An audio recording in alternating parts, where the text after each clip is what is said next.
आवाज आ रही है?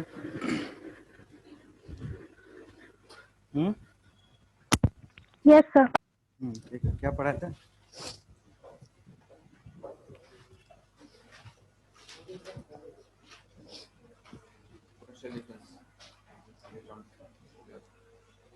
पोटेंशियल डिफरेंस पढ़ा रहे हैं। पॉइंट चार्ज के लिए पोटेंशियल नहीं पढ़ा और सिस्टम ऑफ चार्जेस। हाँ ठीक है, नेक्स्ट ले।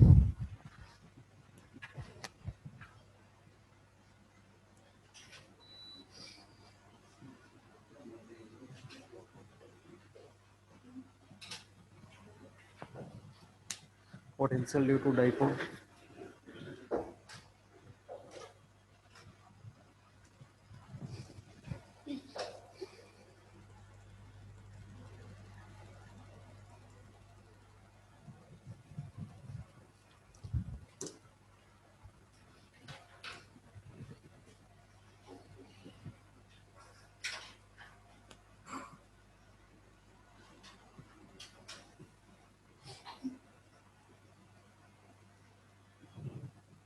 अगर एक डाइपोल है तो अपने आसपास इलेक्ट्रिक फील्ड जनरेट करके रखता। उस इलेक्ट्रिक फील्ड में किसी और को रखोगे, किसी पॉइंट चार्ज को रखोगे, तो उसमें उसको रखने के लिए जो वर्क होता है उसी को क्या बोलते हैं? पोटेंशियल बोलते हैं।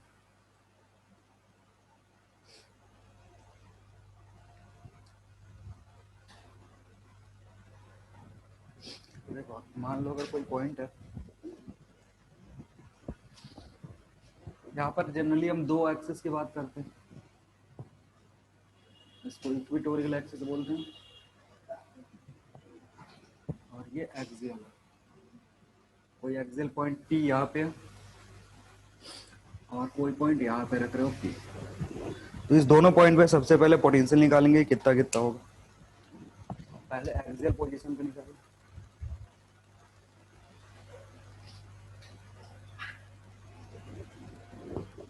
मान लो यहाँ से R डिस्टेंस पे रखा हुआ है।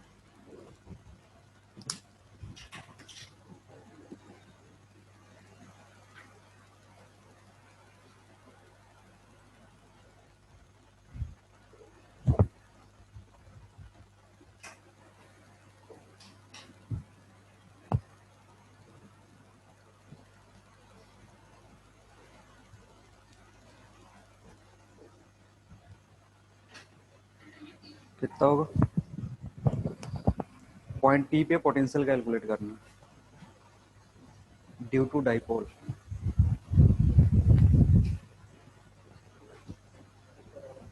करना है तुम्हें करना।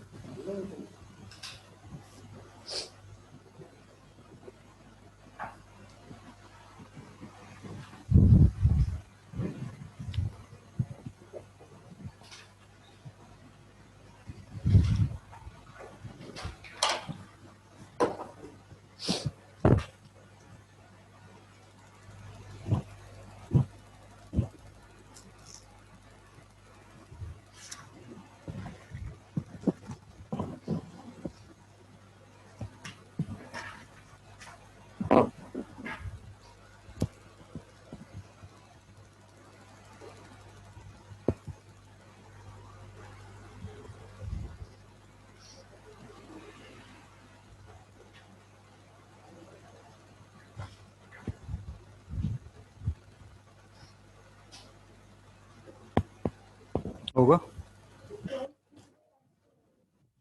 देखो, इस पॉइंट पे निकालोगे इस चार्ज के चलते जो Vp होगा वो होगा Vq प्लस Vq माइनस। दो चार्ज है, इसके लिए कैलकुलेट करो, इसके लिए कैलकुलेट करो, फिर दोनों को ऐड कर दो। विथ साइन ऐड करोगे तो अगर इस चार्ज के चलते निकालोगे इसके लिए कितना होगा? KQ by R minus d. Square होता है? नहीं, स्क्वायर नहीं होगा। दूसरे के लिए कैलकुलेट करोगे तो माइनस KQ डिवाइडेड बाई, इसके लिए कितना होगा? यहाँ से डिस्टेंस कितना है? R प्लस डी है। यहाँ से अगर डिस्टेंस कैलकुलेट करोगे तो ये R और ये डिस्टेंस डी। सिंप्लीफाई करोगे KQ को बाहर ले सकते हो, 1 by r minus d minus 1 by r plus D.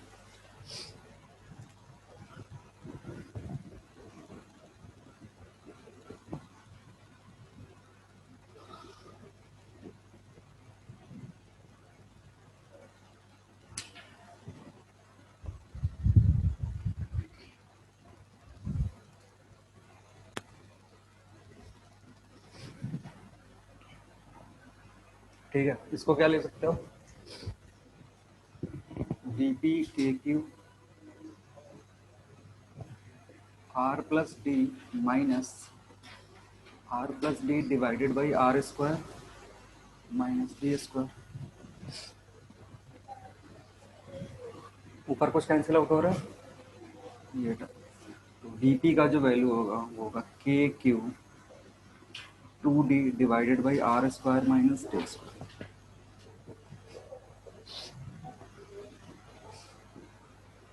और इस टर्म को क्या बोलते हैं, q इंटू टू डी क्या होता है p।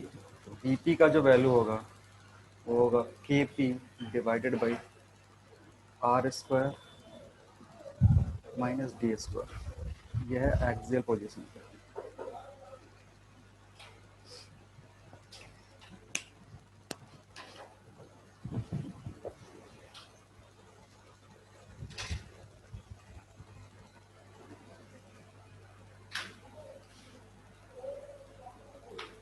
इक्वेटोरियल पॉइंट भी निकालो।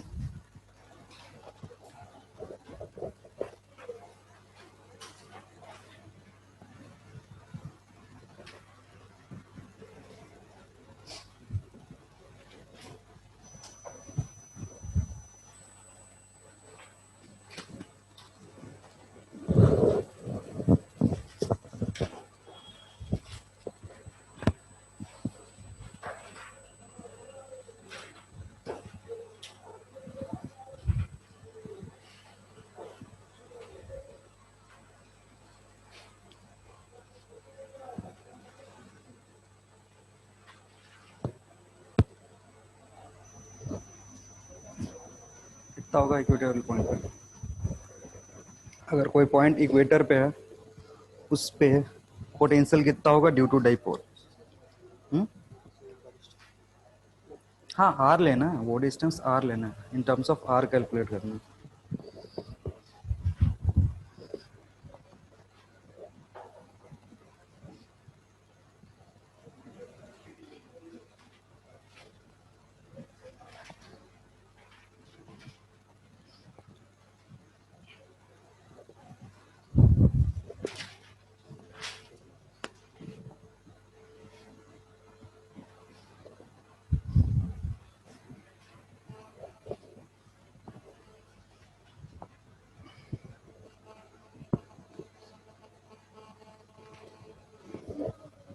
जीरो होगा। सर 0 होगा।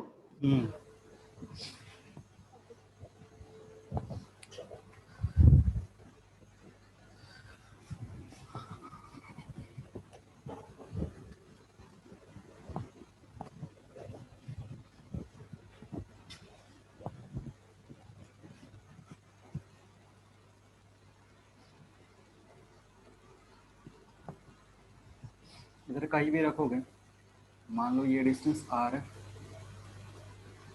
इधर कहीं भी रखोगे ना तो यहाँ से जितना डिस्टेंस होगा उतना ही डिस्टेंस इधर से भी होगा। इस इक्वेटर पे कहीं भी पॉइंट लोगे तो क्या होगा, प्लस क्यू से और माइनस क्यू से जो डिस्टेंस होगा वो सेम होगा। इधर से देखोगे ये कैलकुलेट करोगे, ये डी है और ये डी है, कितना होगा root over r square plus d square. इसकी वैल्यू कितनी होगी, root over r square plus d square. ठीक है, तो वी नेट कैसे निकलता है, वी टोटल अगर निकालोगे तो वो होगा वी क्यू प्लस के लिए और प्लस माइनस चार्ज के लिए। इसके लिए कैलकुलेट करोगे तो कितना होगा, k q divided by root over r square plus d square plus इसके जगह रखेंगे माइनस के क्यू, क्योंकि चार्ज क्या है, नेगेटिव है। ये जो चार्ज है ये क्या है, नेगेटिव है, तो विद साइन पुट करोगे क्योंकि अलजेब्राइक सम लेना होता है। इधर आएगा r square plus d square, इसकी वैल्यू कितनी होगी, जीरो। तो अगर इक्वेटोरियल पॉइंट पे रख रहे हो, कहीं भी इक्वेटर पे देखोगे तो पोटेंशियल ड्यू टू डाइपोल कितना होगा, जीरो होगा। और अगर एक्सेल पे पूछ रहा है तो उसका फॉर्मूला है तुम्हारे पास। ठीक है,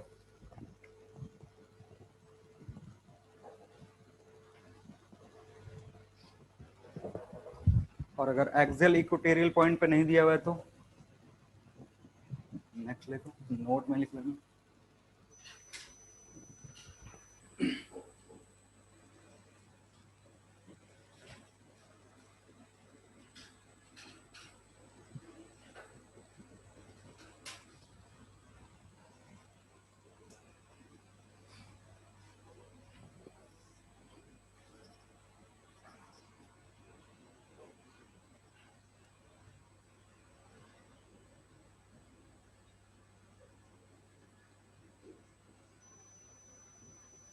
अगर इस पॉइंट पे कैलकुलेट करना है,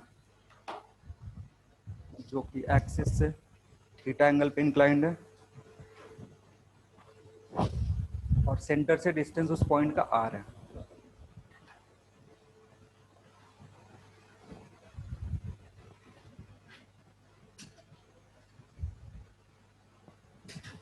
कितना होगा याद है किसी को?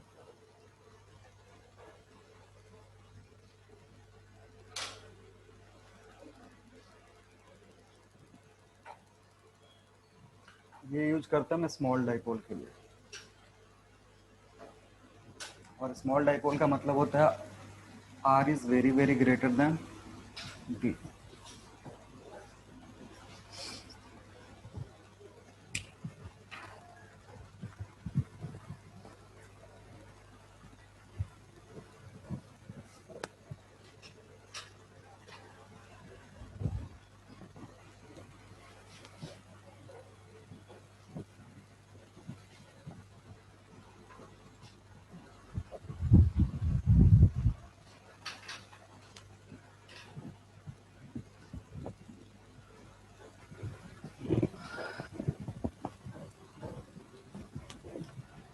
नोट नंबर 2 लिख लीजिए वन।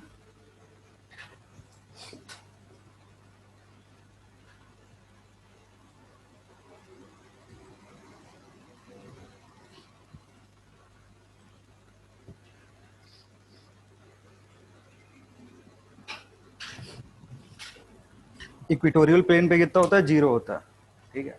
और इस प्लेन से पॉजिटिव चार्ज की तरफ जाओगे, प्लेन से पॉजिटिव चार्ज की तरफ जाओगे तो ये जो पूरा जोन है, इधर जो पोटेंशियल होगा वो पॉजिटिव होगा, और इस प्लेन से अगर नेगेटिव चार्ज की तरफ जाओगे तो कैसा होगा पोटेंशियल? नेगेटिव होगा, क्योंकि जब इस प्लेन से इधर जंप कर रहे हैं ना तो यहाँ से डिस्टेंस कम हो जा रहा है, और जब इधर जंप कर रहे हैं तो इससे डिस्टेंस कम हो जा रहा है।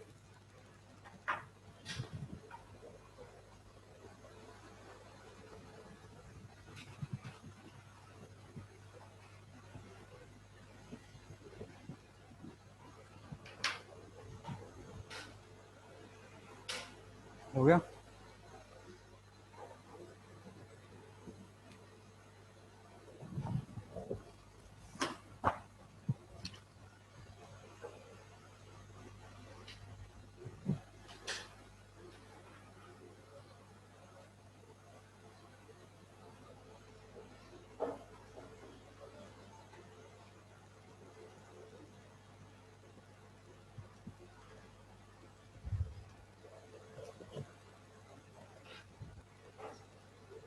नेक्स्ट लिखो, electrostatic potential energy. Next heading है electrostatic potential energy. Electrostatic potential energy,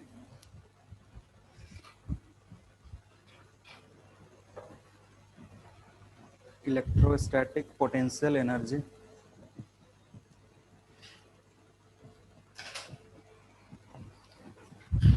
लिखना है इसमें।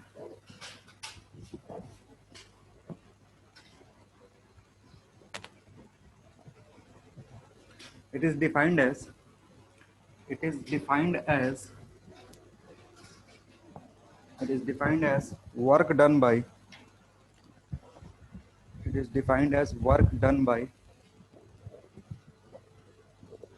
external force. It is defined as work done by external force, work done by external force to bring to bring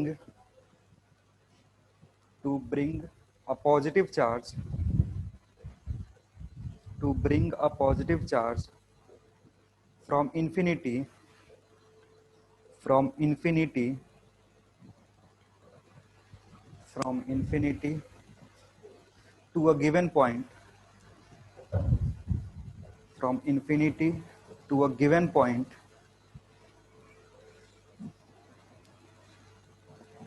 in a given electric field, in a given electric field,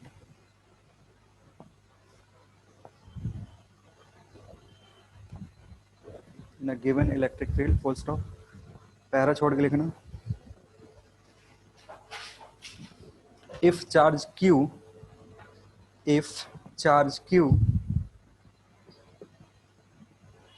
if charge q is displaced from if charge q is displaced from infinity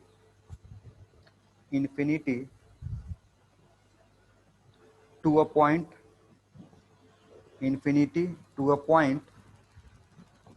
in an electric field to a point in an electric field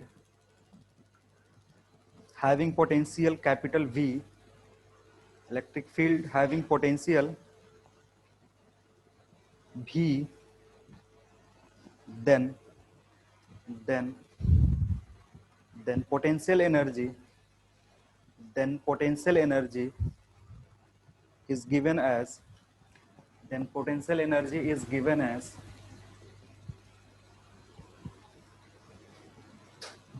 then potential energy is given as U equals to Q into V.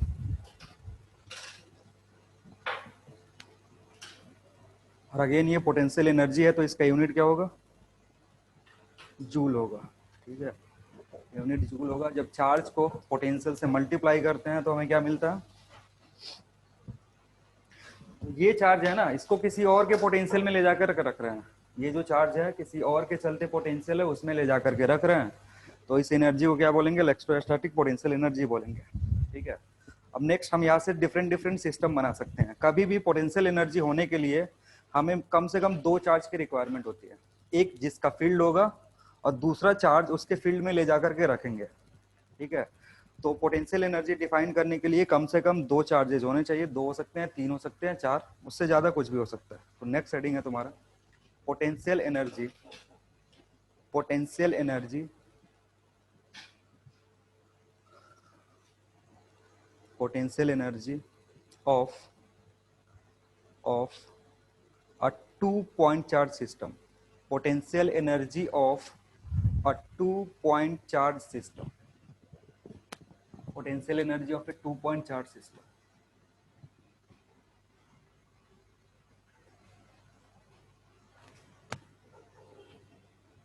दो point charge है Q1 Q2,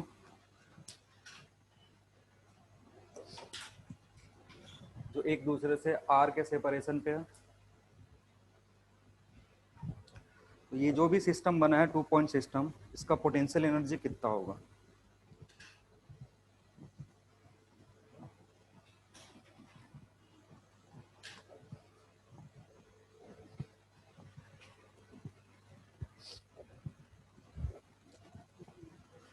कितना, के Q1 Q2 भाई यार ये ई होगा, ठीक है। देखो इसको दो तरीके से सोच सकते हो, इसका इलेक्ट्रिक फील्ड बना दो, इसको लाके रखो, जैसे इसका इलेक्ट्रिक फील्ड ये अपने आसपास जनरेट करके रखेगा, उस फील्ड में इसको रखा गया है, या फिर उल्टा भी कर सकते हो कि इसका इलेक्ट्रिक फील्ड बना दो और इसको लाके रखो। आ रही बात समझ में? तो रखने में जो वर्क होता है उसी को क्या बोलते हैं, उसी को पोटेंशियल एनर्जी बोलते हैं। तो इसको कैसे कैलकुलेट कर लो, मान लो ये चार्ज यहाँ नहीं था, Q2 यहाँ था नहीं, इसके चलते यहाँ पे पोटेंशियल कितना होगा, V1, इस Q1 के चलते यहाँ पे पोटेंशियल कितना होगा, V1 होगा, और V1 की वैल्यू कितनी होगी, के Q1 by are, point charge के चलते पोटेंशियल पड़ा है। और पोटेंशियल एनर्जी कितना होता है, चार्ज इंटू भी, चार्ज इंटू भी। तो ये जो V1 है ना, ये इसके चलते है, ला के रखेंगे कौन, Q2 को ला करके रखेंगे, तो Q2 इंटू भी जो होगा ये बताएगा U12। U12 कहने का मतलब है potential energy due to charge 12।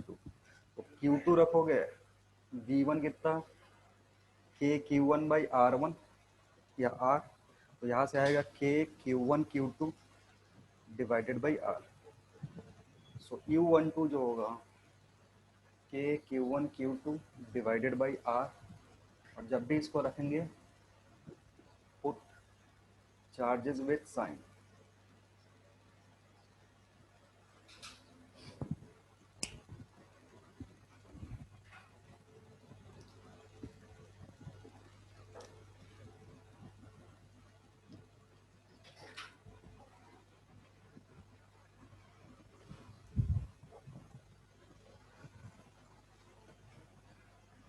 इसको अपोजिट वे में भी कर सकते थे, यहाँ Q2 रखा हुआ है पहले से, बाद में हम क्या कर रहे हैं Q1 ला के रख रहे हैं, तो अगर Q2 यहाँ रखा हुआ है तो यहाँ पे पोटेंशियल आएगा V2 की वैल्यू कितनी होगी, लिखना नहीं है, बस ये चेंज हो जाएगा। और अब जो पोटेंशियल लिखेंगे, पोटेंशियल एनर्जी यहाँ Q1 और इधर V2, सेम रिजल्ट आएगा और कुछ चेंज होगा नहीं। किसी को भी पुट करो, रिजल्ट में कोई चेंज नहीं होगा, आंसर यही होगा। ठीक है,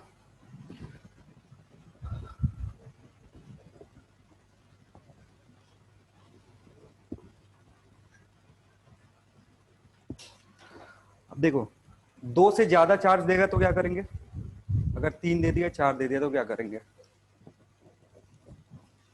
हमने 2 का पढ़ लिया, पोटेंशियल एनर्जी डिफाइन करने के लिए कम से कम कितने चार्ज होने चाहिए, 2 होने चाहिए, तो 2 के लिए हमने डिफाइन कर लिया। अगर 3 पूछ दिया, 4 पूछ दिया, तो उसके लिए क्या करेंगे, जितना भी चार्ज रखेगा वो पेयर बनाएगा। जैसे अगर 3 चार्ज रखे तो उसमें पेयर कितने बनेंगे, 3 पेयर बनेंगे। 4 चार्ज रखेंगे तो 4 चार्ज रखोगे तो कितना पेयर बनेगा, 6 पेयर बनेगा। ठीक है, वैसे ही 5 6 कर सकता है। हमें 2 के लिए पता है तो हम क्या करेंगे ना, जितना भी सिस्टम देगा 3 चार्ज का, 4 चार्ज का या 5 चार्ज का, हम कोशिश करेंगे क्या करना, पेयर कैलकुलेट करना, उस पेयर का एनर्जी निकालेंगे फिर ऐड कर लेंगे। तो एक सवाल लिखना,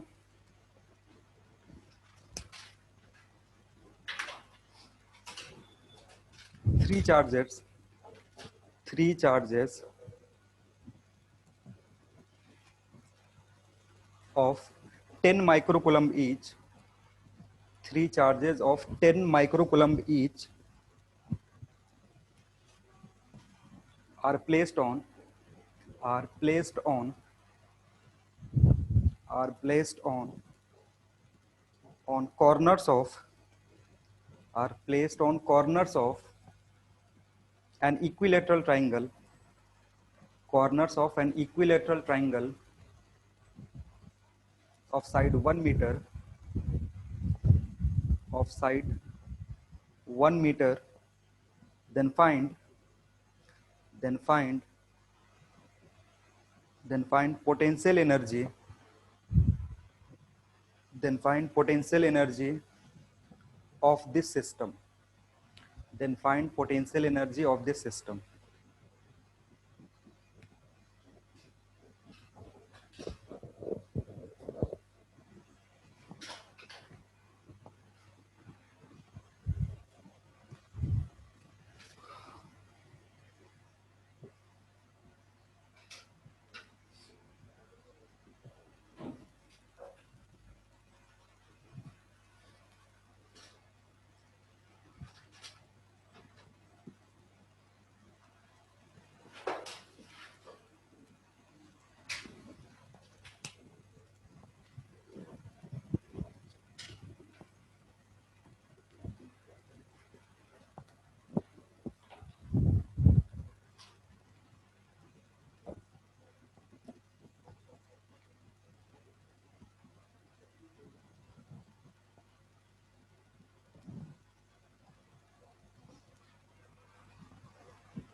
देखो कितना पेयर बन रहा है यहाँ पे, एक पेयर बनेगा 1 2 का, फिर 2 3 का और 1 3 का। तो यू टोटल जो होगा ना, देखो अगर बस ये नहीं होता, ये दोनों होते तो इनके चलते पोटेंशियल एनर्जी आता। जैसे इसको ला के रखेंगे तो ये इसके फील्ड में भी ला के रख रहे हैं, इसके फील्ड में भी ला के रख रहे हैं, तो इसके चलते पोटेंशियल एनर्जी जो आएगा इस चार्ज के चलते भी आएगा और इस चार्ज के चलते आएगा, क्योंकि वो दोनों से इंटरेक्ट कर रहा है। तो U12 होगा एक, plus U23 plus U31, 3 pair. और कोई पेयर बन सकता है यहाँ पे, नहीं बन सकता। तो U12 कैसे लिखेंगे, K Q1 Q2 divided by R12 plus K Q2 Q3 divided by R23 plus K Q3 Q1 divided by R31। जो भी वैल्यू दिया हुआ है आप पुट करोगे, 2.7 जूल लिखते हैं।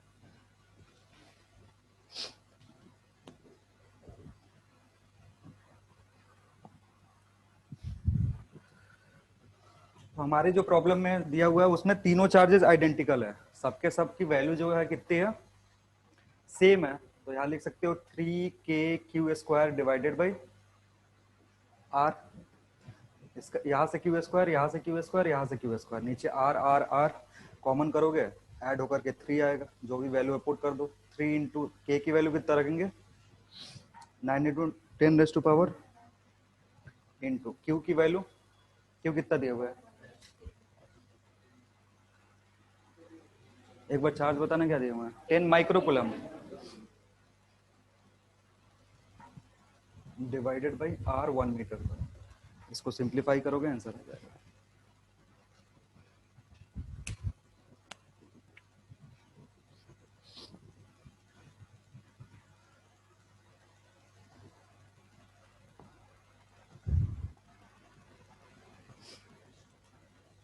कितना है, 2.7 जूल, देख लो सब कुछ।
जीरो होगा, एक बार फिर से चेक कर लूँ।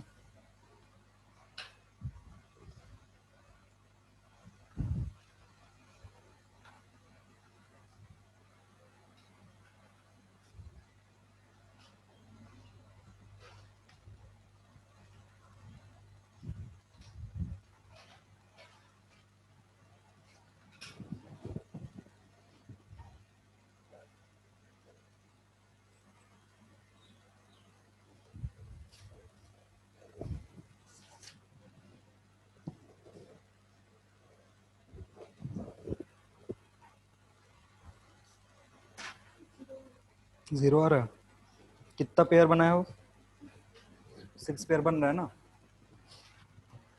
एक पेयर इधर बनेगा, एक ये और ये, 4 ये हो गया, फिर कॉर्नर वाले भी पेयर बनाएंगे, ठीक है ना।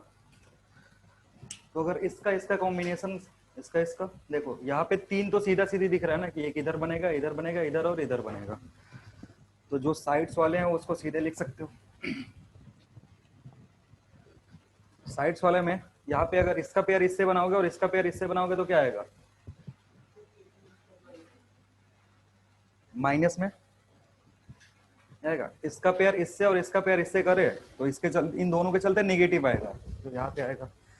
अब इसका पेयर और इसका पेयर बच रहा है, तो इसके चलते कैलकुलेट करोगे तो +2k² ये आएगा, ये जीरो हो गया। मतलब जो 4 पेयर इधर सीधा सीधी बन रहे थे ना, उनके चलते एनर्जी कितना हो गया, जीरो। बचा 2 पेयर और, तो 2 पेयर में ये पेयर और फिर ये पेयर, तो ये दोनों पॉजिटिव का पेयर है, तो इसके चलते आएगा k²/√2a, और इसके चलते -k² कितना होगा, जीरो। यानी जो टोटल सिस्टम है, ये जो सिस्टम है उसका टोटल एनर्जी कितना होगा, जीरो होगा।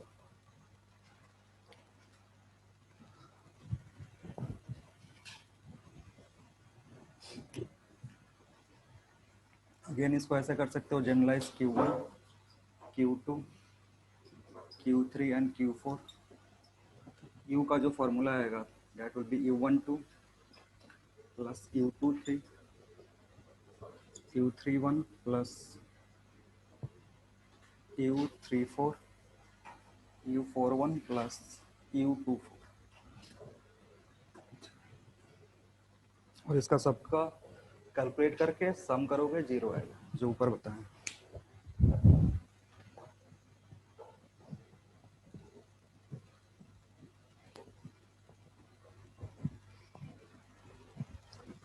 कितना पेयर बनता है उसको कैलकुलेट करने के लिए एक छोटा सा फॉर्मूला होता है, n-1 into N divided by 2। इससे पता करते हैं कि कितना पेयर बन रहा है।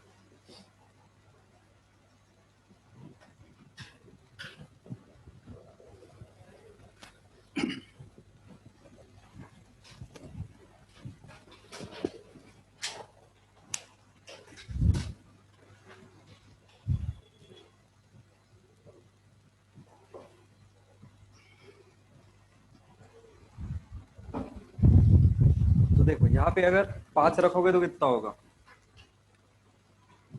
10 पेयर्स। तो 10 पेयर का सबका कैलकुलेट करेंगे फिर करेंगे। अब तुमसे ना ज्यादा वो 5-6 के लिए पूछ नहीं सकता, 4 तक ही पूछना होगा तो पूछेगा, क्योंकि वहां तक कैलकुलेशन ईजी होता है। या फिर एक दूसरा सिस्टम है क्यूब, इसका पूछ सकता है। ये भी कर लो, ये क्यूब है जिसके कॉर्नर पे हमने चार्जेस रखा हुआ है।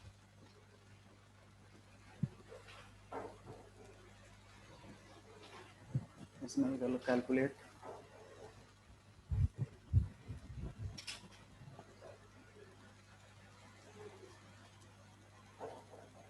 Energy of the system.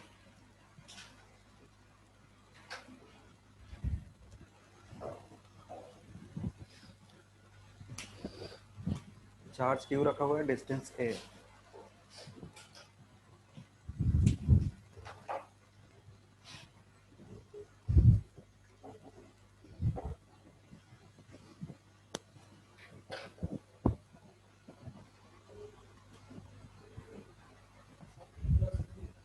सब पे प्लस क्यू है, आइडेंटिकल चार्ज रखा हुआ है सब सारे कॉर्नर्स पे।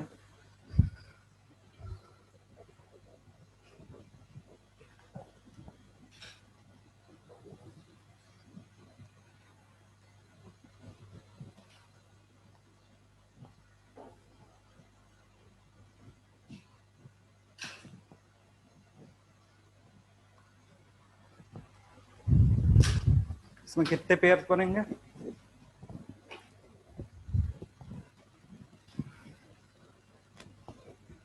बोलो कितने पेयर बन रहे हैं। हाँ, 8 इंटू 7/2 करोगे 28 पेयर्स बनेंगे। 28 पेयर्स पता कर पाओगे? हाँ, पता करने गए फिर एग्जाम में ही बेहोश हो गए। हाँ, 3 घंटा उसी में निकल जाएगा। तो फिर क्या करोगे, कोई ना कोई तरीका होगा अगर तुमसे पूछेगा तो, ठीक है ना, कोई ना ट्रिक होगा ना जिसमें इसको 1 मिनट में कर सकते हैं। तभी ये पूछा है तुमसे, ये तो नहीं पूछता। तो फिर जेई और बाकी जो एग्जाम होते हैं उनमें पूछता। अब देखो इसमें तरीका क्या होता है ना, ये बॉडी सिमेट्रिक है, ये बॉडी क्या है, सिमेट्रिक है। जब भी इस तरीके कोई बॉडी मिले, सिमेट्रिक बॉडी मिले, तो उसमें करते क्या है, किसी एक के चार्ज के चलते जितना भी पेयर बन रहा है ना वो कैलकुलेट कर लेंगे। किसी एक चार्ज के चलते जितना पेयर बन रहा है वो कैलकुलेट करेंगे। तो ये जो एक चार्ज है ये कितना पेयर बनाएगा, एक जो चार्ज है वो कितना पेयर बनाएगा, 7, ठीक है ना। बाकी जो बचे 7 में उससे पेयर बनाएगा ना, तो उसके चलते एनर्जी निकाल लेंगे और उसमें 2 से डिवाइड कर देंगे। क्या करेंगे, एक चार्ज से जो भी पेयर बन रहा है उसकी एनर्जी कैलकुलेट करेंगे और फिर उसके बाद क्या करेंगे, उसमें 2 से डिवाइड कर देंगे, आंसर आ जाएगा। या फिर इसका दूसरा तरीका है कि मतलब सिमेट्रिक से ही हम थोड़ा सा लॉजिकल सोचते हैं, कैलकुलेट करते हैं, तो वो भी टाइम लेगा तुम्हारे लिए। तो जब भी ऐसा सिस्टम मिले तो लिखना, नोट में लिख लो, for symmetric charge system potential energy is given as U equals to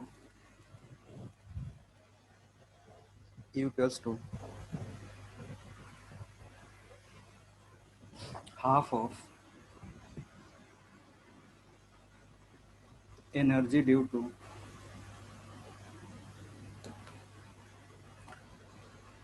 to one charge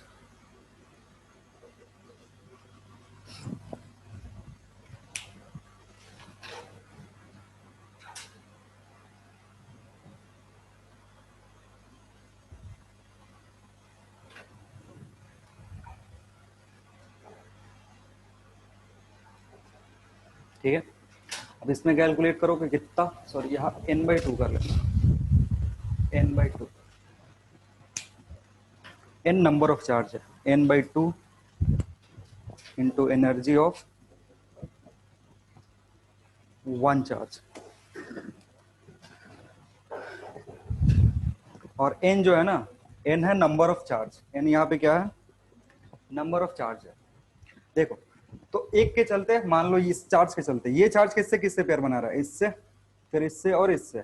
अब एक चीज देखोगे ना, इन तीनों के लिए अलग अलग कैलकुलेट करने की जरूरत नहीं है, 1 2 और 3, 1 2 3 जो भी है इसके लिए अलग अलग कैलकुलेट करने की जरूरत नहीं है। एक का कैलकुलेट करोगे उसमें 3 से मल्टीप्लाई कर दोगे, तीनों के मिल जाएगा, क्योंकि इस चार्ज से इसका डिस्टेंस कितना है, a है, ये डिस्टेंस भी कितना है और ये डिस्टेंस भी a है ना। तो सीधे अगर एक चार्ज के लिए निकालोगे तो u जो होगा दैट विल बी 3 इंटू के Q square divided by a, लिख सकते हो। तो इस चार्ज का काम खत्म, इस चार्ज का खत्म, इसका खत्म। अब कौन कौन सा बचा, अब इससे ये डायगोनली वाला बनाएगा और फिर ये बनाएगा। देखो पहले देख लो फिर लिखना, इससे ये जो चार्ज है ना, इससे एक पेयर ये बना रहा है और एक पेयर ये बना रहा है, तो ये जो दोनों चार्जेज है ना ये भी सेम डिस्टेंस पे रखे हुए हैं और साथ में ये भी। देखो यहां से ये डिस्टेंस देखोगे तो ये डायगोनल है किस फेस का, इधर वाला जो फेस है इस साइड में, और नीचे जो फेस है उसके डायगोनल पे ये रखा हुआ है, तो ये डिस्टेंस भी सेम है। और सिमिलरली सामने जो फेस है उसके डायगोनल पे ये रखा हुआ है, तो ये जो 4 5 6 है इसका अलग अलग से निकालने की जरूरत नहीं है। क्या करेंगे, एक का निकालेंगे फिर 3 से मल्टीप्लाई कर देंगे, तो 3 इंटू के क्यू स्क्वायर डिवाइडेड बाई कितना होगा, हाँ 2√a प्लस, अब कौन सा बचा, बस एक बचा, इधर 3 और 3 6 पेयर हो गए। अब कौन सा बचा है, एक पेयर जो डायगोनली अपोजिट है, डायगोनली अपोजिट यहाँ से है ये वाला, तो इसके चलते कितना होगा, k Q square divided by √3a। तो ये एक चार्ज के चलते हैं, लेकिन हमें एक चार्ज का नहीं निकालना, हमें क्या निकालना है, टोटल चार्जेस जो है उसके चलते निकालना है। तो टोटल चार्जेस ये उठा करके यहाँ रख दो, n की वैल्यू रख दो, उसमें 2 से डिवाइड कर दो।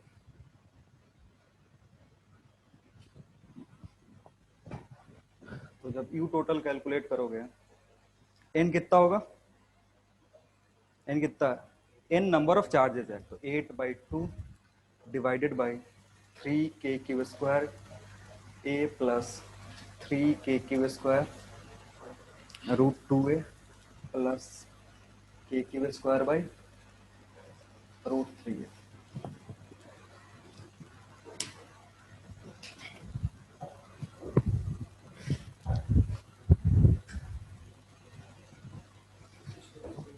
क्या, हाँ छोड़ सकते हो।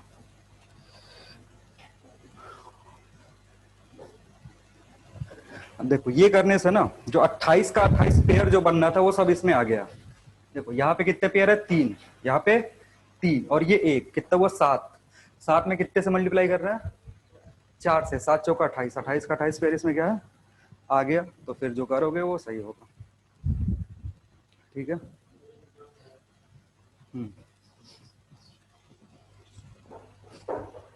तो ये फॉर्मूला याद रखना, अगर इस टाइप का कोई सवाल हो तो सॉल्व कर सकते हो इजीली। ये जो सवाल कराया था ना ट्राइंगल वाला उसमें भी वैलिड है, या जो स्क्वायर वाला सवाल करवाए थे उसमें भी वैलिड है। कंडीशन क्या होना चाहिए, चार्जेस आइडेंटिकल होने चाहिए और फिगर कैसा होगा, सिमेट्रिक फिगर होगा। जब तक आइडेंटिकल चार्ज नहीं होगा ना ये पुट मत कर देना, नहीं तो गलत हो जाएगा। एक और सवाल लिखो,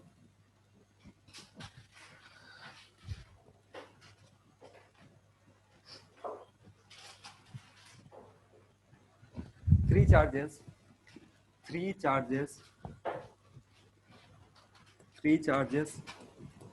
of q, three charges each of q are placed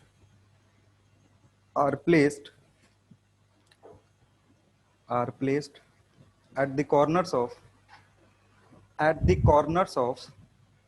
are placed at the corners of an equilateral triangle, of side A, of sides A,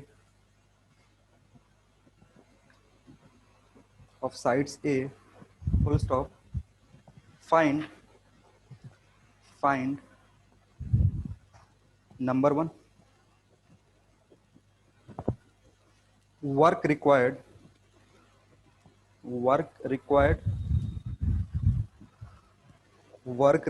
to form this system.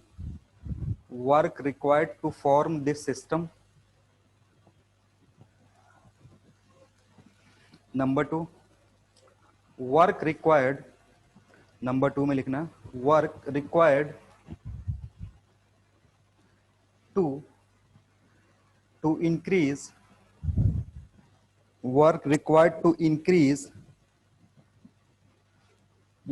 the sides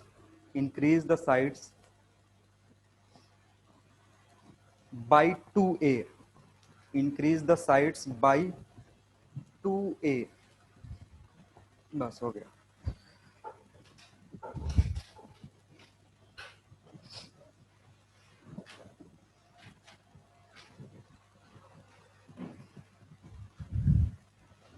बहुत सारे बच्चे बोले थे कि सर हमको 12th आता है, कोई करता वर्ता तो है नहीं। बहुत लोग बोले थे सर 12th पढ़ाइएगा तो उसमें हम लोग सवाल करेंगे, क्या करते हो?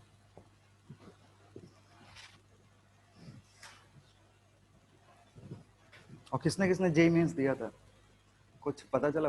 वो कितने परसेंटाइल आ रहे हैं, कितने आ रहे हैं? क्यों नहीं चेक करे? तो फिर देने का क्या फायदा था? कम से कम चेक तो कर लो। रिजल्ट क्या था उससे डरने की जरूरत नहीं है, तैयारी नहीं था तो नहीं आएगा, लेकिन चेक कर लो ना कितना मतलब है तुम्हारा लेवल और कितने तैयारी की जरूरत है। नहीं चेक करोगे तो पता ही नहीं चलेगा कि कितना पढ़ना है। चेक कर लो एक बार, उसमें कोई दिक्कत नहीं है, जरूरी नहीं कि एक बार में दे करके पास ही कर जाए। टेस्ट देने से ये नहीं मतलब, टेस्ट देने से होता है ना, बच्चों के कम मार्क्स आ गए तो परेशान हो जाते हैं। टेस्ट इसलिए नहीं दिया जाता कि कम मार्क्स आए तो परेशान हो। टेस्ट देके पता चलता है कि हमें और कितना पढ़ना है।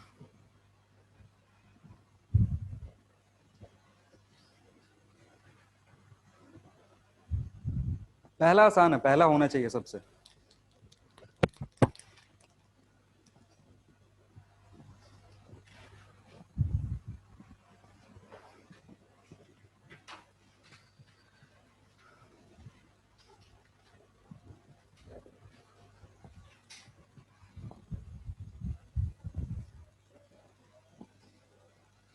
तुम कोचिंग वाले टेस्ट देते हो? कितने मार्क्स आए थे लास्ट टेस्ट में? हाँ तेज बोलो ना थोड़ा। अच्छा जिसका पूछे उसी का नहीं दिया, उसका पिछला वाला दिए थे, उसमें कितना आया पता ही नहीं।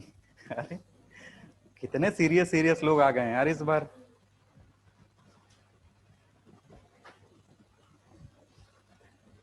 किसी और के कहने पे एडमिशन लिए हो क्या? मतलब जो नीट करने का दिमाग में आया वो किसी और के कहने पे आया कि खुद से आया कि हमें पढ़ना है, नीट की तैयारी करना है, डॉक्टर बनना है? टूअर होगा, वर्कडन पूछा। हाँ देखो मे भी हो सकता है।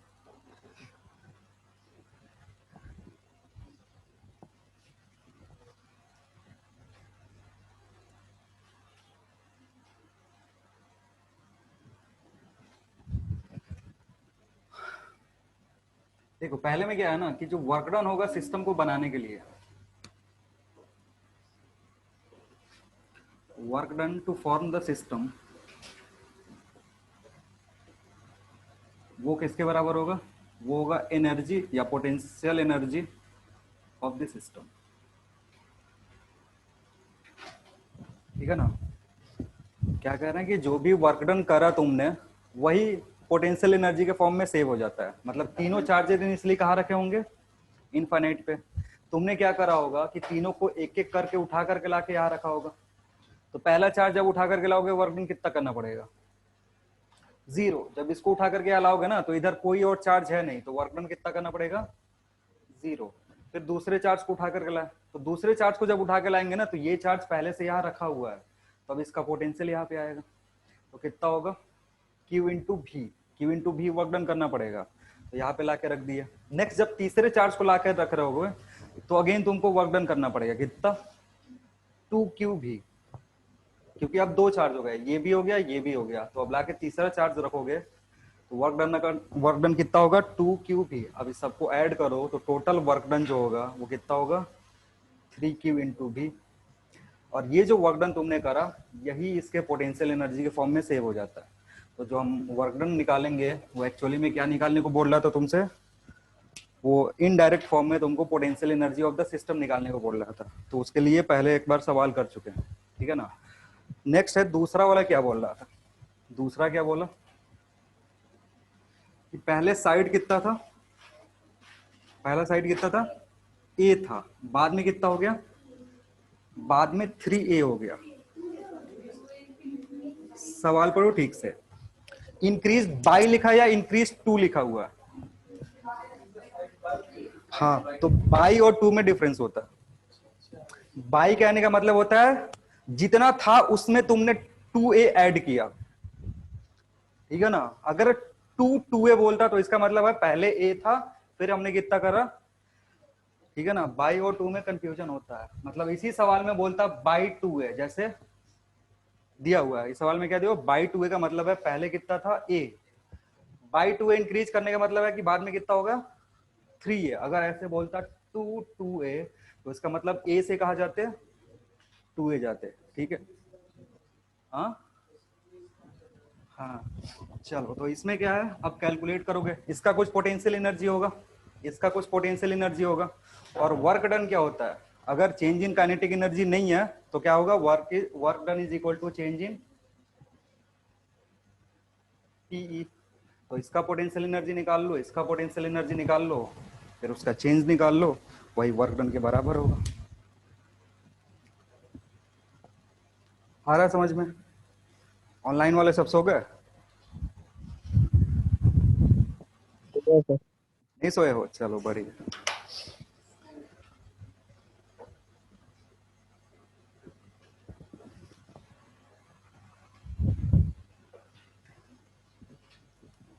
हम भी सो जाते हैं जब ऑनलाइन क्लास करते हैं, तो उनका कोई भरोसा नहीं है।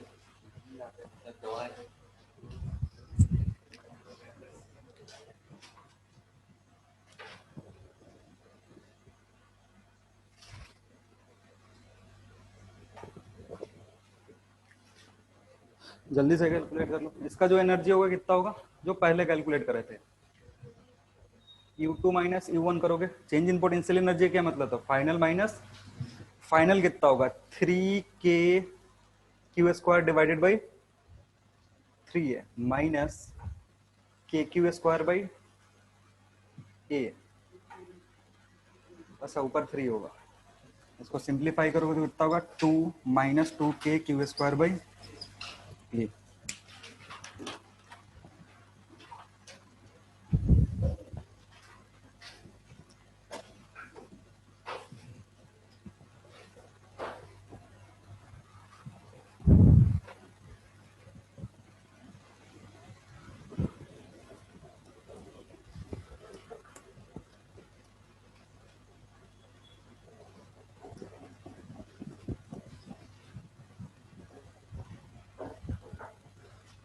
नेक्स्ट हेडिंग लिखना,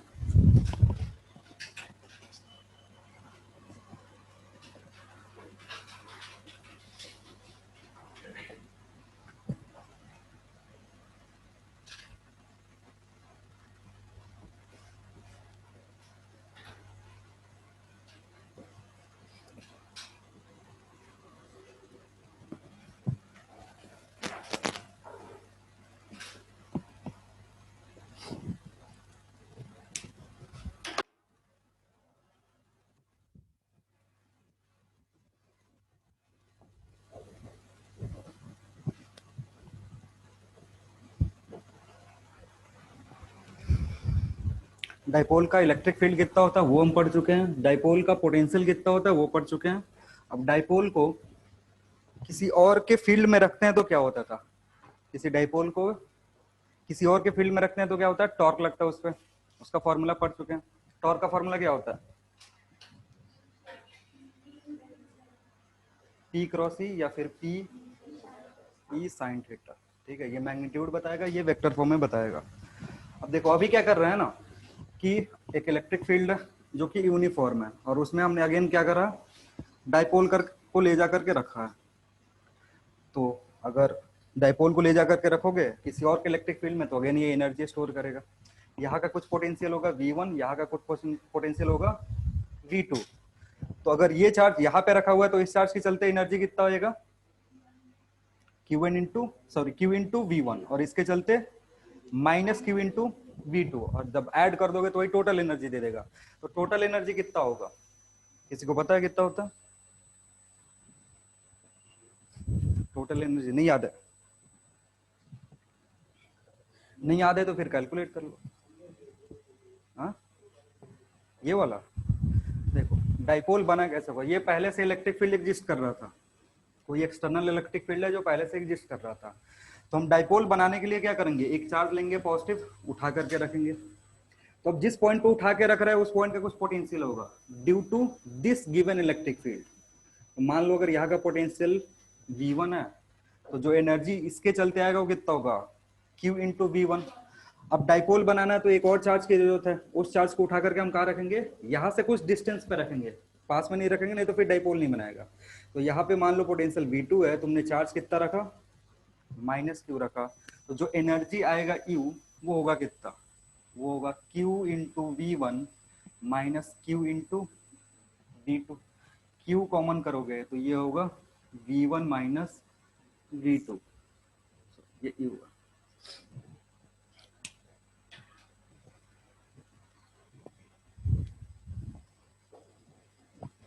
अब V1 V2 तो हमें पता है नहीं, पता है तुमको V1 V2? बोलो, V1 V2 पता है? नहीं पता, तो V1 V2 के फॉर्म में लिख नहीं सकते हैं। तुम्हें क्या पता होगा, E पता होगा, ये दोनों चार्ज पता होंगे, या फिर सीधे P बता देगा तुमको। ये चार्ज पता होगा तो बीच का डिस्टेंस देगा, बीच का डिस्टेंस कितना हम लोग लेते हैं, 2D लेते हैं।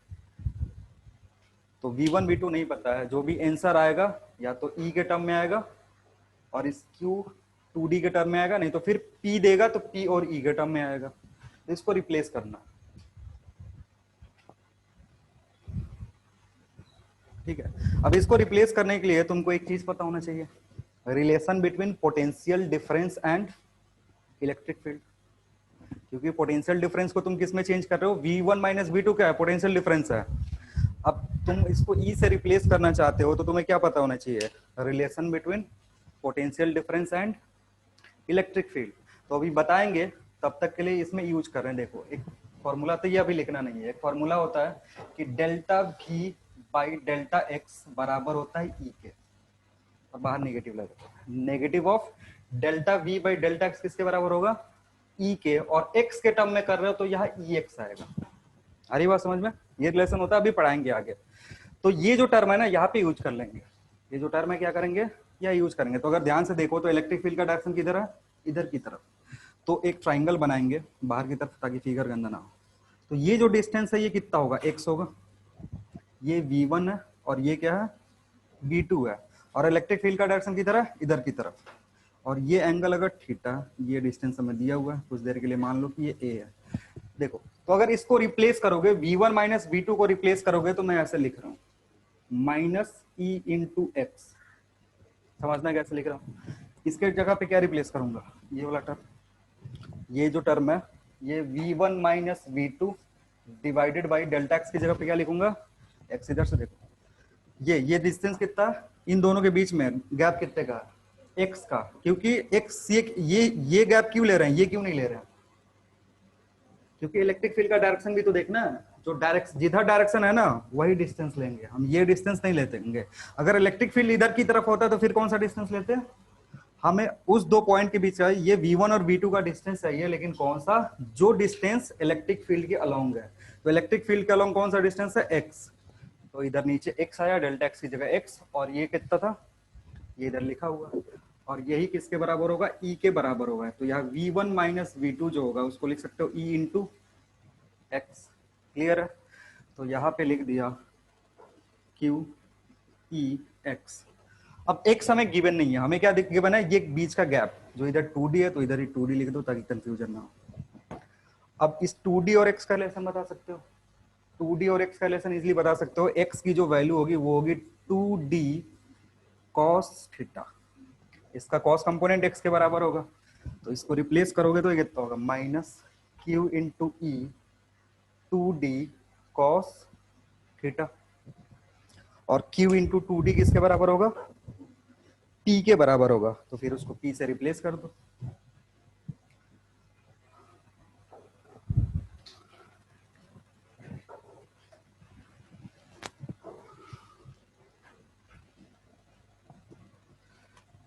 तो u जो होगा यहाँ से वो आएगा e t cos थीटा, इसको ऐसे लिख दो p e cos थीटा। और इसको सिंप्लीफाई करोगे तो p वेक्टर है, e भी वेक्टर है, इसलिए यहाँ cos थीटा आता है तो इसको लिखते हैं p dot e। Dot product याद है ना, वेक्टर फॉर्म में।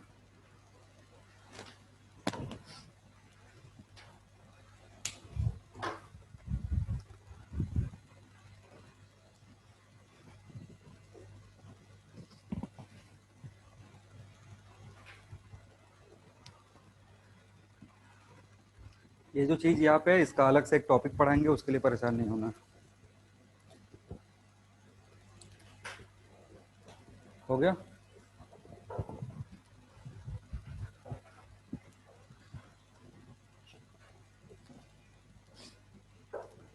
पोटेंशियल एनर्जी मिनिमम कब होगा, यहाँ जो P डॉट ई आ रहा है ये मिनिमम कब होगा? हाँ हाँ, देखो ये वैरी, देखो यहाँ पे चेंज क्या क्या कर सकते हो। P अगर तुमने डाइपोल ले लिया, P कांस्टेंट है, इलेक्ट्रिक फील्ड ले लिया E कांस्टेंट है, तो यहाँ चेंज क्या होगा, एंगल थीटा। ये जो थीटा है ना, या तो हम इसको ऐसे घुमा के रख सकते हैं या फिर ऐसे घुमा के रख सकते हैं। तो यहाँ से कंडीशन बनता है कि एक पॉइंट पे एनर्जी मिनिमम आता है, किसी किसी पॉइंट पे एनर्जी मैक्सिमम आता है, और बाकी पॉइंट पे उसमें बीच में मिडिल में होता है। तो हमने पढ़ा था वर्क पावर एनर्जी में कि पोटेंशियल एनर्जी के टर्म में हम 3 पॉइंट डिफाइन करते हैं, स्टेबल इक्विलिब्रियम, अनस्टेबल इक्विलिब्रियम और न्यूट्रल इक्विलिब्रियम। पढ़े थे? अब याद ही नहीं होगा कि वर्क पावर एनर्जी में क्या ही पढ़ाए थे, वो तो लग रहा सालों बीत गया। चलो कोई ना, तो इसमें लिख लो नोट में।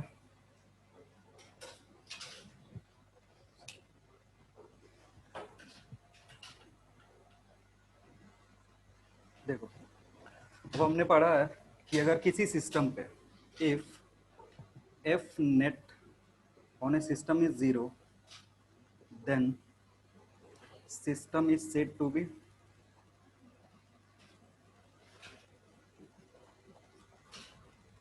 In equilibrium.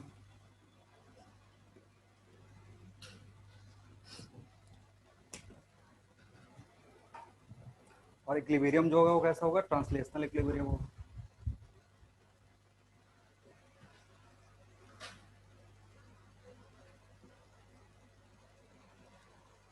ट्रांसलेशनल का क्या मतलब होता है, बॉडी ट्रांसलेट करे, रोटेट नहीं करे। जब बॉडी पे नेट एक्सटर्नल फोर्स 0 होता है, नेट एक्सटर्नल फोर्स 0 होगा, तो बॉडी कौन से इक्विलिब्रियम में होगा, ट्रांसलेशनल इक्विलिब्रियम में होगा। तो यहाँ पे ये हमेशा वैलिड होता है। ये जो कंडीशन है, जब यूनिफॉर्म फील्ड में हम रखे थे तो फोर्स जो होता है, नेट फोर्स हमेशा 0 होता है, उसके लिए तो सोचना है नहीं। अब कोई कोई ऐसा पॉइंट होता है ना जहां पे टॉर्क भी 0 हो जाता है, जहां पे क्या होगा, टॉर्क भी 0 हो जाएगा। और जब टॉर्क 0 होगा तो बॉडी जो होगा वो कंप्लीट इक्विलिब्रियम में होगा। अगर किसी सिस्टम पे नेट फोर्स 0 है और नेट टॉर्क भी 0 हो जाए तो उसको क्या बोलते हैं, कंप्लीट इक्विलिब्रियम। कंप्लीट इक्विलिब्रियम कहने का मतलब है ना रोटेशन है ना ही ट्रांसलेशन है, क्योंकि ये रोटेशन वाला टर्म था, ट्रांसलेशन वाला टर्म तो पहले ही खत्म हो गया था। तो ये जो टॉर्क है ना, ये एक पॉइंट पे 0 होता है, ठीक है, वो अभी हम पता कर लेंगे। उस पॉइंट पे 0 होगा तो बॉडी कंप्लीट इक्विलिब्रियम में आ गया, और कंप्लीट इक्विलिब्रियम में आ गया मतलब जो भी ट्रांसलेशन था और रोटेशन था ये खत्म हो गया, ठीक है। और इस कंडीशन को पता करेंगे हम। देखो, तो अगर टॉर्क देखोगे, टॉर्क का फॉर्मूला क्या था, PE sine theta, p sine theta. अगर पी साइन थीटा है, इसका मतलब ये जीरो करने के लिए थीटा की वैल्यू कितनी होनी चाहिए, जीरो और 180 डिग्री, ये दोनों होगा। या तो जीरो भी हो सकता है या फिर 180 डिग्री भी हो सकता है। जैसे ये कंडीशन आएगा ना, तो बॉडी क्या होगा, कंप्लीट इक्विलिब्रियम में आ जाएगा। और कंप्लीट इक्विलिब्रियम का दो सिनेरियो होता है, एक स्टेबल इक्विलिब्रियम और दूसरा अनस्टेबल इक्विलिब्रियम। दोनों इक्विलिब्रियम है, एक जो इक्विलिब्रियम है वो स्टेबल है, दूसरा क्या है, अनस्टेबल है। तो स्टेबल और अनस्टेबल का सिचुएशन बताए थे कि जब स्टेबल होगा तब पोटेंशियल एनर्जी कैसा होगा, और जब अनस्टेबल होगा तब पोटेंशियल एनर्जी कितना होगा। तो जब स्टेबल इक्विलिब्रियम होता है ना, तो पोटेंशियल एनर्जी होता है मिनिमम, ठीक है। चलो, किसी को तो याद है, स्टेबल इक्विलिब्रियम होगा तो पोटेंशियल एनर्जी क्या होगा, मिनिमम होगा, और अनस्टेबल होगा तो पोटेंशियल एनर्जी मैक्सिमम होगा।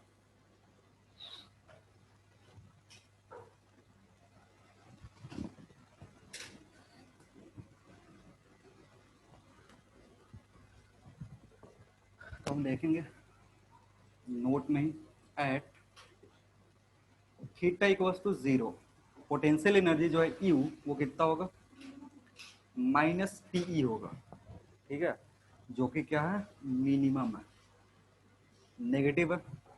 मिनिमम है मतलब ये जो कंडीशन है ये किसका है, स्टेबल इक्विलिब्रियम का।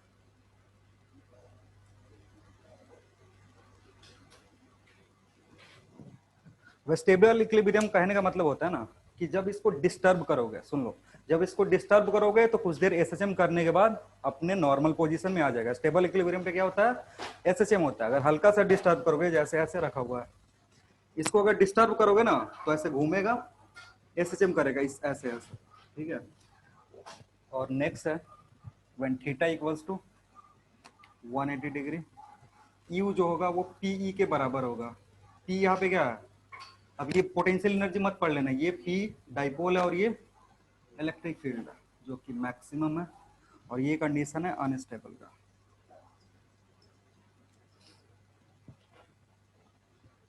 एसी बंद कर दिया हो क्या, चल रहा है।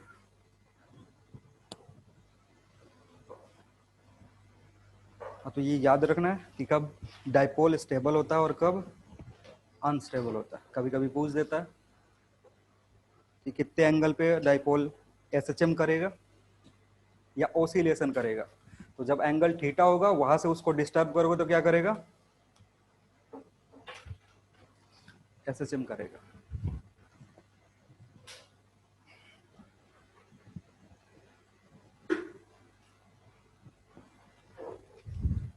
नेक्स्ट हेडिंग लिखना, work done, work done, work done, work done on dipole, work done on dipole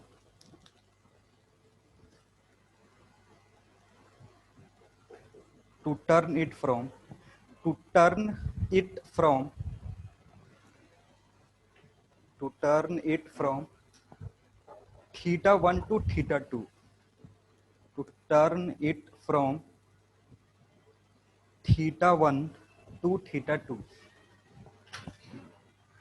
theta जो भी है वो एंगल किसके किसके बीच में है, electric field and P vector के बीच में। जो भी थीटा यहाँ पे बात होगी वो एंगल किसके किसके बीच होगा, इलेक्ट्रिक फील्ड और पी के बीच में। तो कह रहा है इधर इलेक्ट्रिक फील्ड पहले था और डाइपोल मोमेंट कुछ इस तरीके से था, ये एंगल बनना था थीटा 1।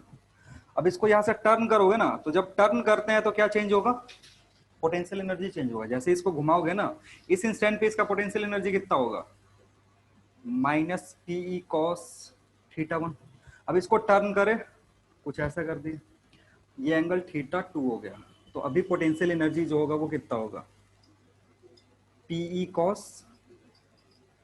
अब तुमने पोटेंशियल एनर्जी चेंज किया तो यानी कुछ ना कुछ वर्क डन करा होगा, तो वर्क डन कितने के बराबर होगा, वर्क डन जो होगा वो होगा चेंज इन पोटेंशियल एनर्जी। तो W जो होगा वो होगा डेल्टा यू या U2 माइनस U1 पुट करोगे तो कितना आएगा, minus PE cos theta 2 minus cos theta 1।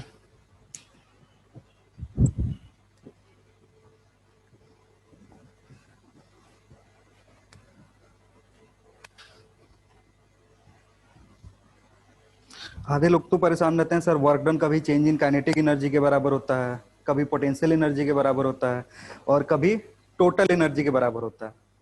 परेशान रहते हो कि जब मन करता है मास्टर को वैसा लिख देता है, ठीक है, जो आसान लगता है वैसा लिख देता होगा। हाँ हाँ, नहीं तो केमिस्ट्री का तो लॉजिक मुझे पता नहीं है, वहां पे बोल देंगे ये एक्सेप्शन है, लेकिन यहाँ नहीं बोल सकते हैं, फिजिक्स में एक्सेप्शन नहीं बोलेंगे। देखो यहाँ पे क्यों कर रहे हैं, एक्चुअली में जो वर्क डन होता है वो किसके बराबर होता है, चेंज इन एक्चुअल में। अगर तुम पढ़ोगे वर्क एनर्जी थ्योरम पढ़े हो, वर्क एनर्जी थ्योरम में क्या होता है कि जब तक किसी सिस्टम पे फोर्स ना लगाओगे तब तक क्या होगा, सिस्टम का जो टोटल एनर्जी रहेगा वो कांस्टेंट रहेगा, उसी को प्रिंसिपल ऑफ कंजर्वेशन बोलते हैं। तो यहाँ पे क्या हो रहा है ना, अगर इसको मूव करवा रहे हो तो पक्का तुम कोई टॉर्क लगा रहे होगे, इस पे टॉर्क लग रहा है, इस पे टॉर्क लगाओगे एक्सटर्नल, तब तो ये मूव करेगा। तो जब टॉर्क लगाओगे ना तो उसके चलते तुम क्या चेंज कर रहे हो, इसका पोटेंशियल एनर्जी चेंज करो, काइनेटिक एनर्जी चेंज नहीं हो रहा है क्योंकि स्लोली टर्न कर रहे हो। तो जब यहाँ से यहाँ ले जाओगे कांस्टेंट एक्सेलरेशन से ले जा रहे हो, तो कांस्टेंट वेलोसिटी से ले जा रहे हो, तो कांस्टेंट वेलोसिटी से टर्न करोगे तो चेंज इन काइनेटिक एनर्जी कितना होगा, जीरो। इसलिए हम किसको कंसीडर करेंगे, बस चेंज इन पोटेंशियल एनर्जी को, लिख रहे हैं चेंज इन पोटेंशियल एनर्जी से।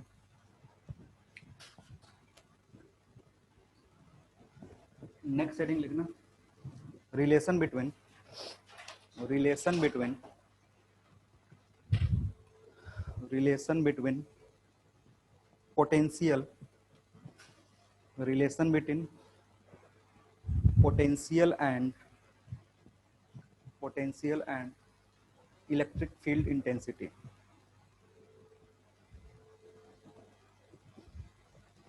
Electric field intensity, electric field intensity.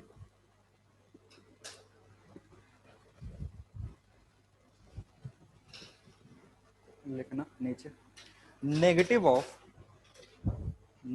Of potential gradient, negative of potential gradient,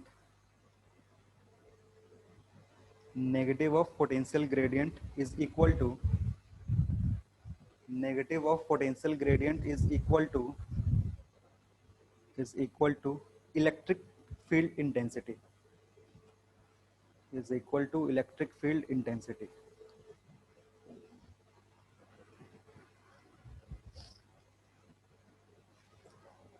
ठीक है, और ग्रेडियंट का मतलब क्या होता है, ग्रेडियंट का मतलब होता है किसी भी चीज में change with respect to space.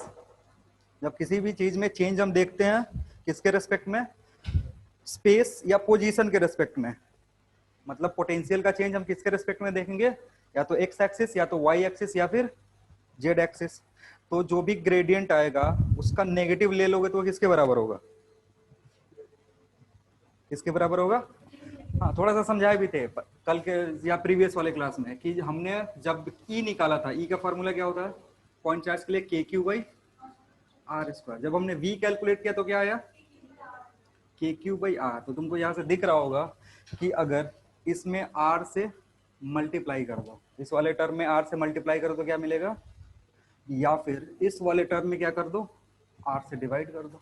तो जब आर से डिवाइड करोगे तो क्या हो जाएगा, और ये वैल्यू किसके बराबर है, ई के बराबर है। ये वी बाई आर, वी को हम किसके टर्म में देख रहे हैं, आर के टर्म में डिवाइड कर रहे हैं, और इसी को ग्रेडियंट बोलते हैं। ठीक है, तो जो डेफिनेशन है, डेफिनेशन के अकॉर्डिंग देखोगे नीचे लिखना, that is minus of dv by dx is equal to ex, और minus of dv by dy is equal to ey, और minus of dv by dz is equal to ez। जिस direction का change देखोगे उस direction का क्या मिलेगा, electric field intensity मिलेगा, ठीक है ना। अगर एक्स के टर्म में देख रहे हो तो एक्स का डायरेक्शन, फिर वाई के टर्म में देखोगे तो वाई डायरेक्शन में, और जेड का देखोगे तो जेड डायरेक्शन में, ठीक है ना। अब यहाँ माइनस क्यों आ रहा है, माइनस क्यों आ रहा है, चलो माइनस का भी समझ लेते हैं। माइनस के साथ क्या हो रहा है ना, जैसे ये इलेक्ट्रिक फील्ड है,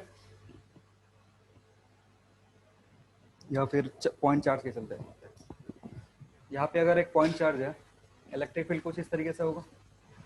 तो ये दो पॉइंट है, ये 1 और ये 2, ठीक है। यहाँ का पोटेंशियल V1 और यहाँ का पोटेंशियल V2। अब इन दोनों में बड़ा कौन है, अगर डेल्टा V कैलकुलेट करोगे, डेल्टा V मतलब V2 माइनस V1, ठीक है। और यहाँ से पोजीशन अगर ये R1 है और यहाँ से ये डिस्टेंस कितना है R2 है, तो डेल्टा R कितना हो जाएगा R2 माइनस R1। जब इसको डिवाइड करोगे ना, तो ये जो ऊपर वाला टर्म है, ऊपर वाला टर्म क्या आएगा, नेगेटिव आएगा, V2 माइनस V1। V2 इस पॉइंट से दूर है, तो यहाँ पे जो पोटेंशियल होगा वो क्या होगा, कम होगा। तो जब इसको डिवाइड करोगे ना, V2 minus V1 divided by R2 minus R1, R1 तो बड़ा, R1 छोटा है R2 से, तो ये तो पॉजिटिव होगा, लेकिन ऊपर वाला जो टर्म है ये क्या होगा, नेगेटिव होगा। इसको कंपनसेट करने के लिए हम क्या लगाते हैं, ई लगाते हैं। फिर ये बाहर एक ई है, बाहर नेगेटिव है, बाहर नेगेटिव, यहाँ से जो नेगेटिव आएगा उसको क्या कर देगा, खा जाएगा, टर्म कैसा आएगा, पॉजिटिव आएगा, ठीक है। इसलिए हर जगह क्या दिखता है, नेगेटिव दिखता है। और इसी को यूज करके मैंने पिछले वाला जो भी डेरिवेशन था उसको सॉल्व करा था। और अगर लार्ज चेंज हो रहा है, ये जो डीवी है ये किस में चेंज हो जाएगा, डेल्टा में चेंज हो जाएगा। अगर डिस्टेंस बहुत ज्यादा, डीवी का मतलब है तो इतना छोटा पॉइंट देखे, ये डीवी है और यहाँ से जो डिस्टेंस है वो डी आर है, तो एक पॉइंट का मिलेगा। और अगर लार्ज चेंज कर रहे हो, मतलब यहाँ से यहाँ के बीच में, तो ये डेल्टा आर निकालना पड़ेगा तुमको। ये टर्म इधर पुट करोगे, ठीक है ना। छोटा चेंज के लिए डीवी और बड़े चेंज के लिए डी आर लिखना है। एक सवाल लिखो,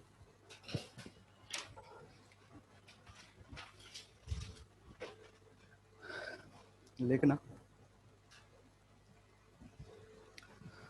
potential potential potential in an electric field, potential in an electric field, in an electric field is given as 2x square 2x square 2x square, then find electric field intensity, then find electric field intensity at x equals to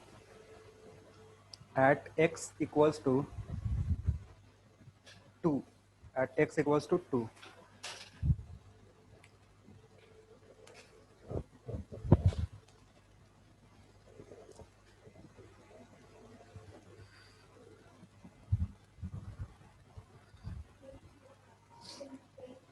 कितना होगा 8।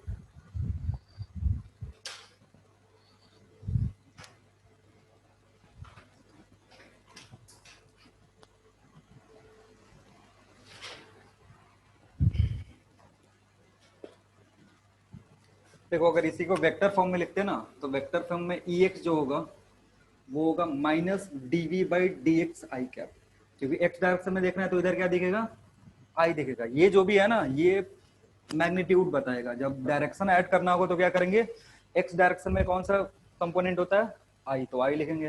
वैसे ही अगर Z J में पूछता तो इधर जे लिख देते, के में पूछता तो इधर के लिख देते।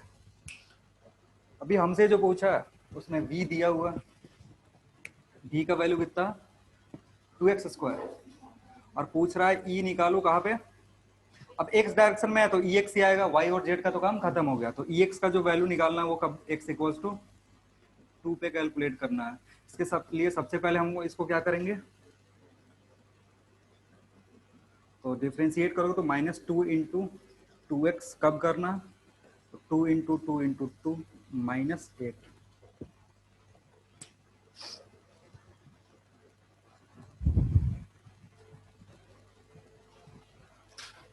तो यहाँ तो भी दिया हुआ है, ई कैलकुलेट कर रहा हूं, और अगर उल्टा दिया हो, ई का फंक्शन दिया हो, वहां से तुमसे भी पूछे तो कैसे कैलकुलेट करोगे?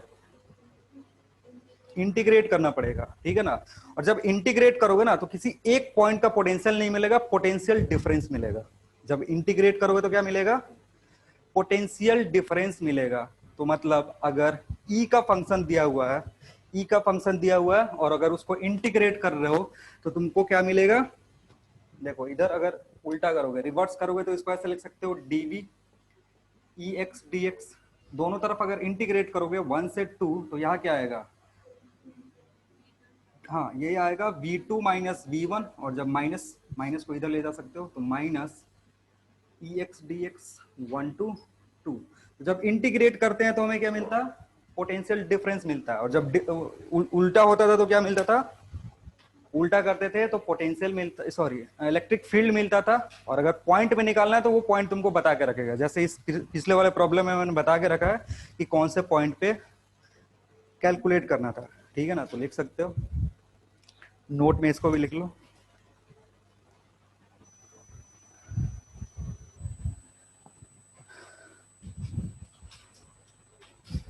Line integral of, line integral of,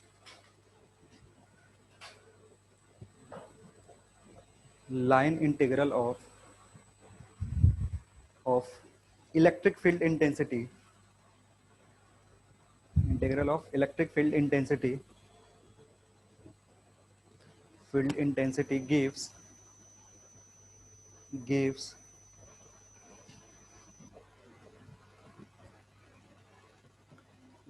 potential difference, potential difference, potential difference between 2 points, potential difference between 2 points, 2 points।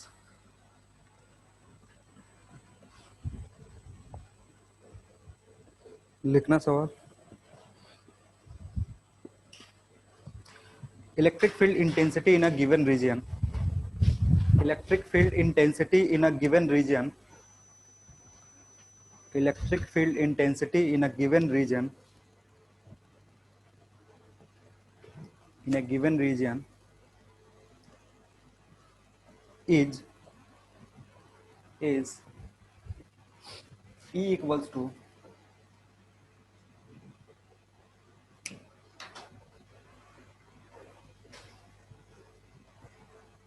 E equals to 3x square, then find then find then find potential difference, then find potential difference between between x equals to between x equals to 1 and x equals to 3, 1 and x equals to 3।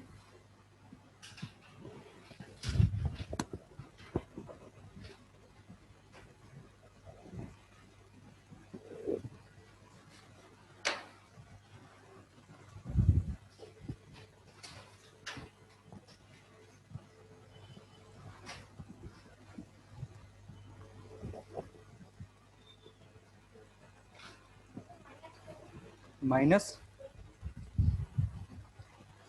-26। Cube होगा ना, cube.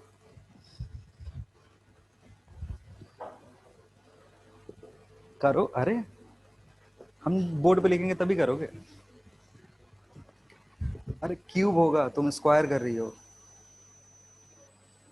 3 करना है, 3x equals to 3 -26 कितना अलग अलग कैसे आ रहा? देखो डेल्टा भी क्या होता? सर 26 होगा। कहाँ से कहा? 1 से 3 करना था, ठीक है ना। 1 से 3 करना, तो ई का वैल्यू कितना दिया हुआ है? 3x square dx। इसका इंटीग्रेशन होगा एक्स क्यूब। कहाँ से कहाँ तक? 1 से 3 तक। 1 से 3 करोगे माइनस, तो ये 27 -1 -26। यूनिट क्या होगा? वोल्ट, बस वोल्ट ही होगा।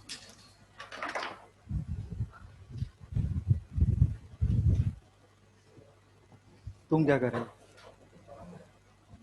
तो 3 बाहर जाके 3 को खा जाएगा। अरे ये 3 जो है ना, ये यहाँ पर भी तो होगा, यहाँ 1 कैसे होगा? देखो, या तो इस 3 को बाहर कर लो, कैंसिल आउट कर लो। हाँ, तो 27 के नीचे 3 रख रहे हो, 1 के नीचे नहीं रख रहे हो। नेक्स्ट हेडिंग लिखना, इक्वी पोटेंशियल सर्फेसेस।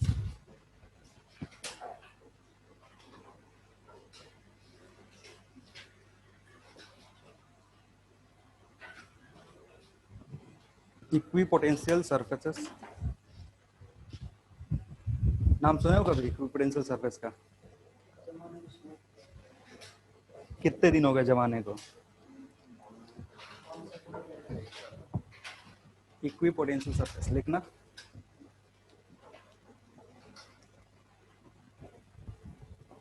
लिखो, लोकस ऑफ पॉइंट्स, लोकस समझते हो? चलो लिख लो, बताते हैं। Locus of points having having having same potential having same potential having same potential form form form equipotential surfaces, form equipotential surfaces, form FORM, form equipotential surfaces, full stop. देखो, जैसे एक point charge है यहाँ पे, point charge इस तरीके का electric field बनाएगा। पॉइंट चार्ज से आर डिस्टेंस इधर जाओ, आर डिस्टेंस इधर, या फिर आर डिस्टेंस इधर। इससे पूरे 3D में अगर आर डिस्टेंस दूर जाओगे ना, तो हर पॉइंट पे पोटेंशियल की वैल्यू कितनी होगी? सेम होगी। जब V कैलकुलेट करोगे तो KQ/R, तो ये R है ना, ये इस R के साथ ऐसा कोई मतलब रिस्ट्रिक्शन नहीं है कि ये एक ही डायरेक्शन में, वो ये कहीं भी हो सकता है। अगर ये पॉइंट चार्ज है तो ये जिधर जिधर घूमेगा, ये टिप जहां जहां रहेगा, उस पॉइंट पे V की वैल्यू कितनी होगी? KQ/R। तो सारे पॉइंट को ऐड करोगे ना, सारे पॉइंट को ऐड करोगे तो क्या बनाएगा? एक सरफेस बनाएगा। वो जो एडिशन है ना, उसी को लोकस बोलते हैं। ये पॉइंट यहाँ था, बाद में यहाँ गया, तो इस दोनों पॉइंट को मिला देंगे तो इसको क्या बोलते हैं? लोकस बोलते हैं। अभी सबको मिलाओगे तो क्या बनेगा? सरफेस। उस सरफेस पे हर जगह पोटेंशियल की वैल्यू क्या है? सेम है, इसलिए उसको एक अलग नाम दिया गया है। क्या बोला गया है? इक्वी पोटेंशियल सरफेस दिया हुआ है। ठीक है, तो अगर सवाल में इक्वी पोटेंशियल सरफेस कहीं भी दिया होगा, इसका मतलब हर पॉइंट पे V की वैल्यू क्या हो जाएगी? सेम हो जाएगी। आ रही बात समझ पे? ठीक है, अब इसका कुछ प्रॉपर्टी होता है। जो भी इक्विपोटेंशियल सरफेस होता है, इसका कुछ कुछ प्रॉपर्टी होता है, तो लिखना, property of equipotential surface, property of equipotential surface, property of equipotential surface. पहला प्रॉपर्टी लिखना, it is perpendicular to it is perpendicular to it is perpendicular to electric field lines, perpendicular to electric field lines, it is perpendicular to electric field lines। यहाँ पे सीधा सीधा दिखेगा, क्योंकि यहाँ पे जो इलेक्ट्रिक वो जो भी इक्विपोटेंशियल सरफेस आ रहा है, वो कैसा आएगा? स्फेरिकल आएगा। और उस स्फेरिकल सरफेस पे ये जो भी इलेक्ट्रिक फील्ड लाइन है, ये क्या होगा? परपेंडिकुलर है। एंगल कितना का बनाएगा? 90 डिग्री बनाएगा। तो ये पहला प्रॉपर्टी है। दूसरा, नंबर 2 लिखना,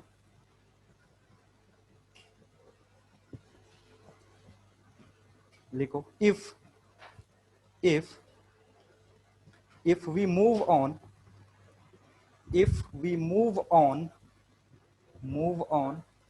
an equipotential surface,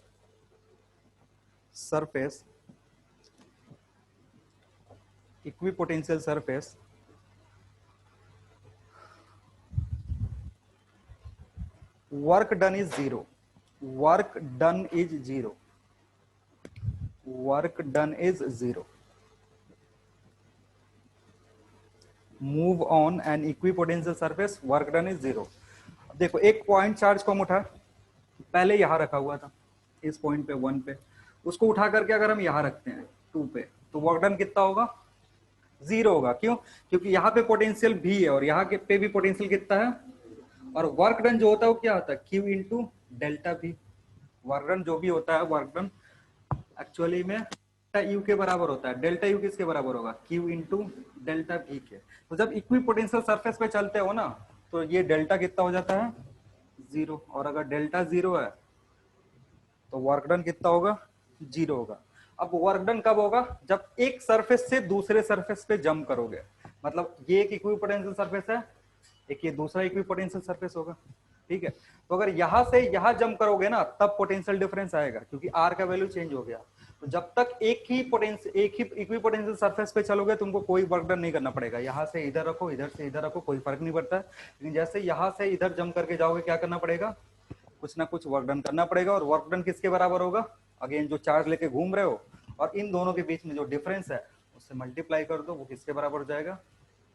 work done के बराबर हो जाएगा, ठीक है। तो लिख लो उसमें third point, work is only done, work is only done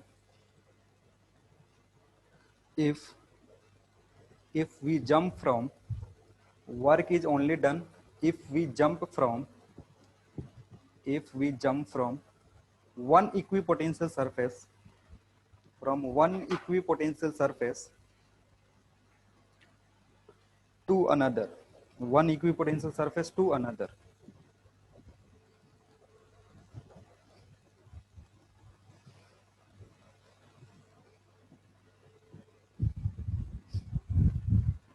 लिखना, या ये साथ लिखा चुके हैं। इन डायरेक्शन एक बार रिकॉल कर लेना, अभी लिखना मत। इन direction of electric field potential decreases, ये बताए थे जब प्रॉपर्टी बता रहे थे इलेक्ट्रिक फील्ड लाइंस का, तो लिखने की जरूरत नहीं है, बस खत्म। चलो तो फिर आज की क्लास में इतना ही, बाकी करेंगे अगले क्लास में।